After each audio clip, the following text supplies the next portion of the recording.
Olá a todos, bom dia, boa tarde, boa noite. Videozinho rápido aqui, como sempre, para vocês. Vou estar ensinando aqui como configurar corretamente o Bluetooth no Home Theater J5500K da Samsung, o modelo de 1000 watts. É muito simples. Eu não sei se todos os aparelhos possuem exatamente o mesmo nome, mas primeiro vocês vão vir aqui em configurações, depois rede e, aqui vai estar o nome do dispositivo.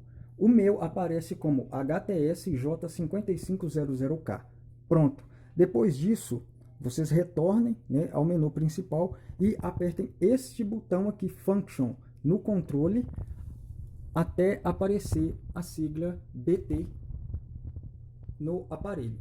Feito isso, vocês vão entrar, no seu dispositivo aí, tablet, smartphone, o que for, e vão fazer o pareamento normalmente.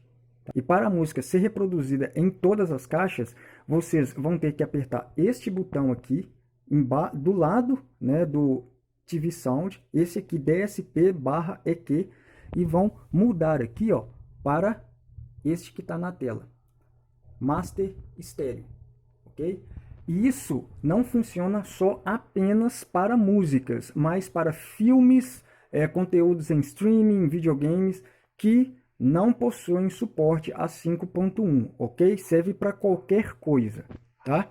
Então, deixa aí seu joinha, compartilhe o vídeo e principalmente não se esqueça de se inscrever. Qualquer dúvida aí que vocês tiverem, podem me perguntar, estou aqui para isso mesmo.